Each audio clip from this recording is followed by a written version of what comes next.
क्या है, हम लिख के आए थे कि कोयला से लेके किस दिन बहस करेंगे, विस्थापन को लेकर कब बहस करेंगे, हमको क्या बहस करना है। और 8 तारीख को, क्योंकि हमको आइडिया नहीं था कि 8 तारीख को शनिचर हमारा छुट्टी मिलेगा, आज हम अपनी डायरी में लिख के आए थे कि जब 8 तारीख को मेरा सदन में विधानसभा के अंदर जब मेरे को मेरा बात रखने का समय आएगा, तो आज हम सरकार आसन के माध्यम से, आसन यानी जो सदन है, जो स्पीकर है, उनके माध्यम से राज्य की सरकार से आज हमारा मांग होता, डिमांड होता कि राज्य में 33% आरक्षण महिलाओं को तमाम नौकरियों में दिया जाए। ये मांग हम करने वाले थे, लेकिन क्योंकि आज छुट्टी हो गया है, कोई बात नहीं। अभी हर एक विभाग का बजट पे चर्चा होता है। जैसे कल ग्रामीण विकास पंचायती राज के बजट पे चर्चा था, परसों कृषि विभाग के बजट पे चर्चा था, तो जिस दिन महिला कल्याण बाल विकास के बजट पे चर्चा होगा, हम आपको कह के जा रहे हैं, हम जो कहते हैं वो करते हैं। जब चर्चा होगा और उस चर्चा में जब हम भाग लेंगे तो पूरी मजबूती के साथ कहेंगे कि हमारी बहनों को, हमारी बेटियों को, आधी आबादी को कम से कम अभी 1/3 आरक्षण इस राज्य में देने का काम करेगा। तमाम नौकरियों में, चाहे वीडियो बनने का बात हो, सीओ बनने का बात हो, दरोगा बनने का बात हो, हवलदार बनने का बात हो, इंजीनियर बनने का बात हो, इस राज्य की तमाम नौकरियों में 100 में 33 महिलाओं को सुनिश्चित करना होगा। ये मांग है, क्योंकि ये समय, ये 21वीं सदी का समय है। निसंदेह ये समय महिला सशक्तिकरण का है, लेकिन हमें इस बात को नहीं भूलना होगा, जैसा जयमंती दीदी ने अपनी व्यथा को सुनाया, देवेंद्र दादा ने भी अपनी व्यथा को सुनाया कि हमने संघर्ष किया है, सरकारों ने प्रयास किया है, और आम जनमानस में भी एक चेतना जगी है कि समय बदला है। लेकिन इसके बाद भी हमें इस बात को मानना होगा कि आखिर ये जो समाज है, जो कई हजार सालों से जिसका अस्तित्व है, इसकी सोच कहीं ना कहीं पुरुष प्रधान रही है। ये जो समाज है, इस समाज का जो आधार है, इस समाज का जो व्यवहार है, ये आपको मानना होगा। भले वो आपके भाई है, आपके चाचा है, आपके मामा है, या आपके पति है, या आपके कोई भी है तो पुरुष। और ये समाज का जो आचरण रहा है, व्यवहार रहा है, वो कहीं ना कहीं पुरुषवादी रहा है। इसीलिए तो सन 1950 में इस देश के राष्ट्रपति बने थे डॉक्टर राजेंद्र प्रसाद। 75 साल बाद आज इस देश की राष्ट्रपति है द्रौपदी मुर्मू, उनको भी राष्ट्रपति बोला गया था और आज इनको भी राष्ट्रपति बोला जाता है। यानी 75 सालों में इस पुरुष प्रधान देश को महिला के लिए वो शब्द नहीं मिला कि अगर महिला यहाँ आएगी तो उसे क्या कहेंगे। अरे भाई ठीक है, पुरुष राष्ट्रपति हो सकता है, एक महिला के लिए तो अलग शब्द होना चाहिए था, या फिर कोई ऐसा शब्द चुनते राष्ट्रपति के लिए जो दोनों के लिए होता। बताइए, राष्ट्रपति महिला के लिए उचित है? नहीं।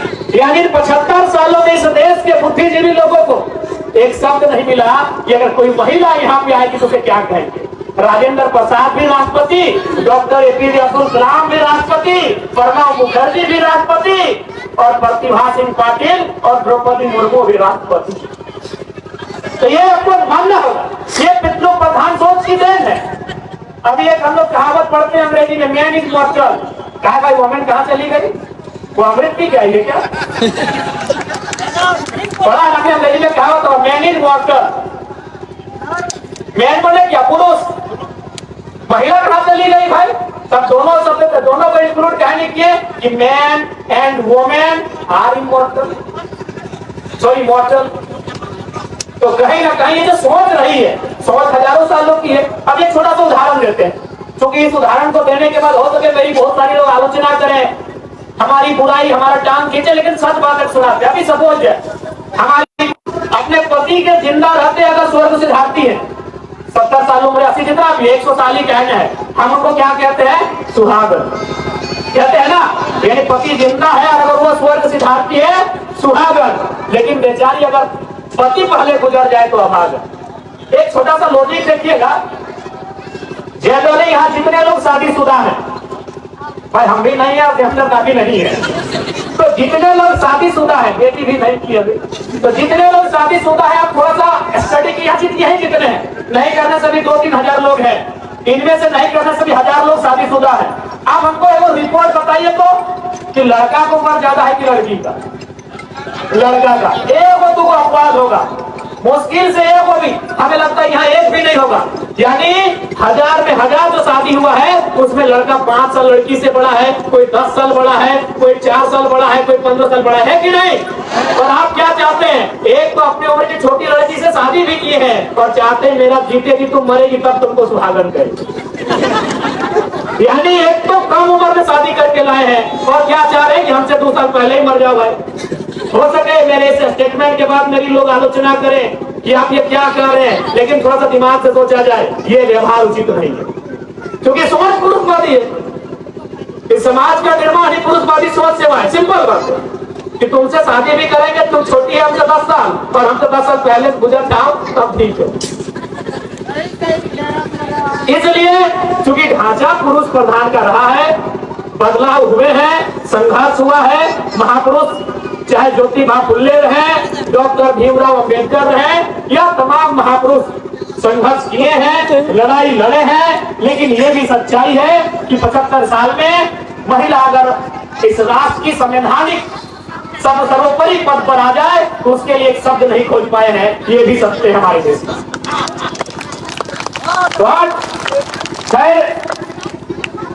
जमाती दी ने जो हमारी तमाम की विधायक की प्रत्याशी रही हैं, बहुत सुंदर इन्होंने कहा कि जब आप इतिहास को लिखेंगे आने वाली पीढ़ियां आपकी कसम में खाएंगी। आज नारी सशक्तिकरण का दौर है और हमें पूर्ण आशा है इस दौर को सबल करने के लिए आप तमाम हमारी दीदियां, हमारी बहनें पीछे नहीं हटेंगी। सबसे महत्वपूर्ण बात और एक बात दीदी लोग, क्योंकि हमेशा इस विषय पे आता है पुरुष और नारी की जब बात आती है तो लोग कहते हैं कि नारियां कोमल होती हैं, और अक्सर कविताओं में देखिएगा, शेरो शायरी में पढ़ेगा, जब एक स्त्री की बात आती है तो कोमल, सरल, नाजुक इन शब्दों का प्रयोग किया जाता है।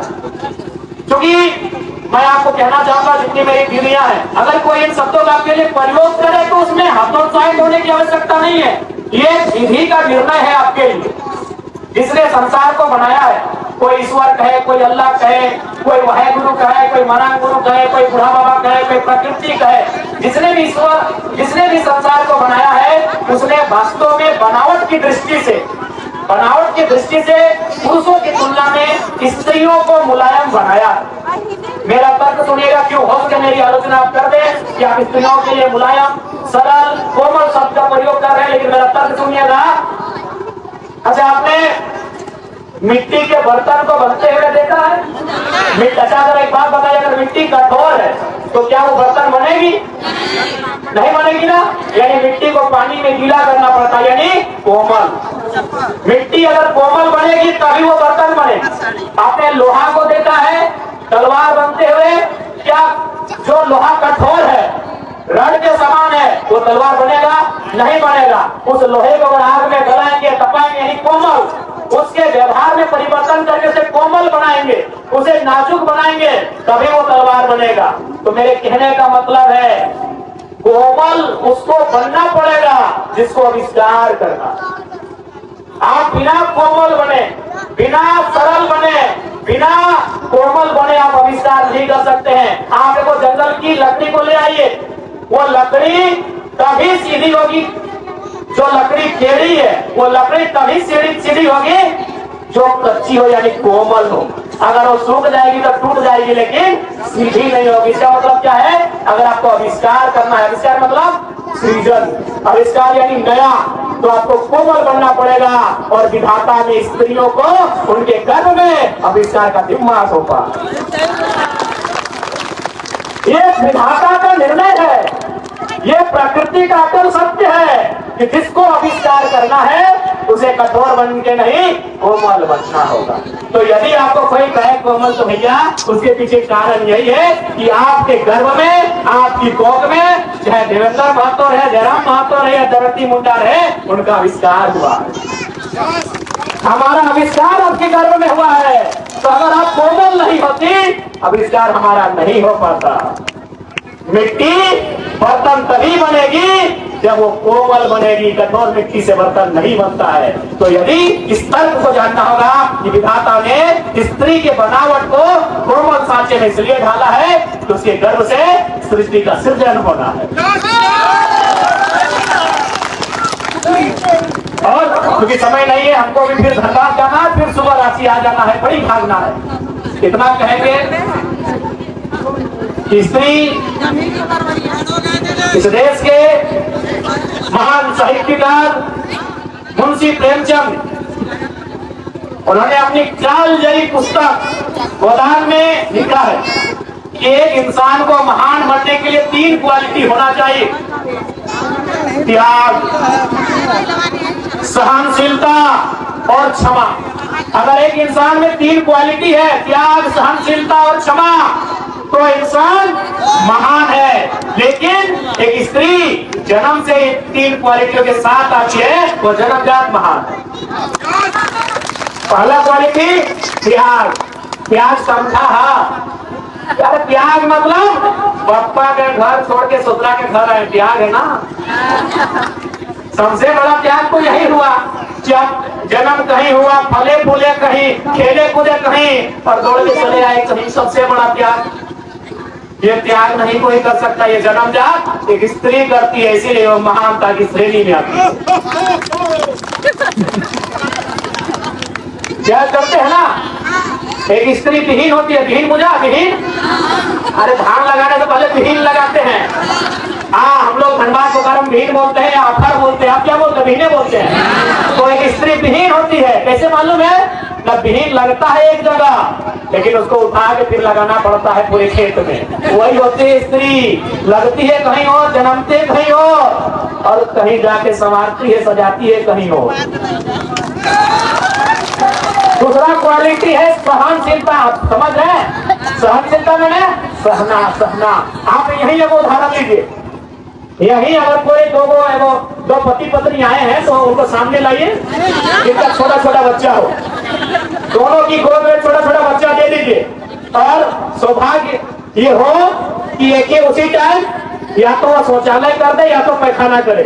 आप उसका भाव देखिएगा, एक मर्द का भाव देखिएगा और एक महिला का भाव देखिएगा। महिला के भाव में अंतर नहीं होगा और मर्द बन गए इसको लेके जाओ। गलत बोल रहे हैं? सहनशीलता यानी धरती के बाद किसी में अगर सहने की क्षमता है एक स्त्री में। छोटा तो ट्राई कर लीजिएगा, एक बच्चा पति को एक पत्नी को दीजिएगा और उसी समय वो 1 नंबर या 2 नंबर कर दे, उसके भाव से पता चल जाएगा। वो बोले तुरंत इसको दूर करो, कपड़ा बदलो, महिला कुछ नहीं बोलेगी। क्योंकि इस क्योंकि धरती बहुत कुछ सहती है। धरती भी एक माँ के रूप में है। धरती के बाद अगर दुनिया में कोई सहने जानती है एक स्त्री जानती है। तीसरा क्या है? क्षमा। अभी अगर लड़का लोग झगड़ा करे, अरे अल्लाह जगह हमारा झगड़ा हुआ, अरे कोई बात नहीं, पहचान के रखो कौन कौन है। 2 दिन बाद पट्टा पट्टी करेगा, 4 दिन बाद पट्टा पट्टी करेगा, 1 साल बाद पट्टा पट्टी करेगा, मेला के बदले अगला साल बाद मेला में बदला हुआएगा। अब सोच के देखिए, अगर स्त्री का भी वही व्यवहार हो जाए तो देश में रोज नया महाभारत होगा। इसलिए स्त्री क्या करती है? जाओ माफ कर दो, तुम हमको दुख दिया, तुम हमको सताया, तुम हमको धोखा दिया, तुम हमारे साथ क्या किया, जाओ अपना दिल को बड़ा किए, तुमको माफ कर दिया।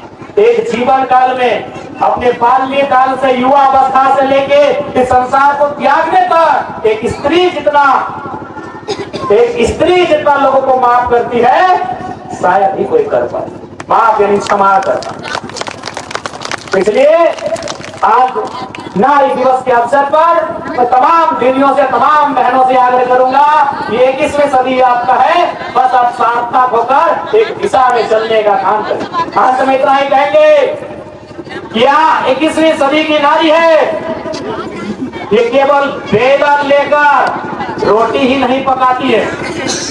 ये बेलन लेकर केवल रोटी ही नहीं पकाती है, जरूरत पड़े तो बम लेकर दुश्मनों के कैंप भी फोड़ाती है। ये 21वीं सदी की नारी है, ये केवल पाउडर और काजल लगाकर श्रृंगार ही नहीं करती है। ये केवल पाउडर और काजल लगाकर श्रृंगार ही नहीं करती है, समय आने पर आंखों में अंगार भी बढ़ती है। ये 21वीं सदी की नारी है। ये 21वीं सदी की नारी है, ये केवल पर्दे के पीछे से शर्माती नहीं है, ये 21वीं सदी की नारी है, घूंघट की आड़ में केवल शर्माती नहीं है। अगर हक की बात आए, अधिकार की बात आए, तो सामने से शेरनी की तरह गुर्राती भी है। 21वीं सदी की नारी। तो आज जितना भी दीदी मन बहन मान आइले हा, आंकले हा, जुटले हा, तो ही के एगो बतिया साफ साफ बोले चाहिए कि भाई मन के जब तोहनी के जरूरत पड़ता है, सड़क में पड़ता है तो सड़क में तोहनी साथ ही है, सड़क में पड़ता है तो सड़क में तोहनी साथ ही है। इसलिए आज एक भाई होने के नाते हमें के जहां तोहनी के जरूरत पड़ता है, तोहनी के साथ खड़ा रहो। हाँ, थोड़ा सा आगे में लेट है सकल है, क्योंकि हमारे घर है धनबाद, तो आगे में थोड़ी मनी लेट है सकल है, लेकिन अगर तोहनी के संदेश हमारे तक पहुंचला है कि तोहनी कोई दुखवास में हा, तो निश्चय ही तोहनी बीच हम उपस्थित रहो। बाकी ज्यादा समय ना बोला है, बहुत दूर जाएगा, घर भी जाना है, लगभग 3-3.5 घंटा का रास्ता है, फिर बिहाने घूर आना है। तो सेले आज फिर से अंतर्राष्ट्रीय महिला दिवस के बहुत बहुत शुभकामना। जिस दिन महिला विकास, बाल कल्याण, सामाजिक कल्याण के बजट पे चर्चा परिचर्चा करते, उस दिन महिला के आरक्षण के लेके बात के मजबूती के साथ विधानसभा के अंदर उठेबो। बात तोहनी के बोले चाहिए, तोहनी के बोल के जाए जानियो। जोहार झारखंड, जय झारखंड। तमाम बोल जोहार। नारी सदी नारी शक्ति के समय समय के जोहार करता है। महिला दिवस के असंख्य अनंत शुभकामनाएं, कोटि कोटि शुभकामनाएं। जय झारखंड, जोहार।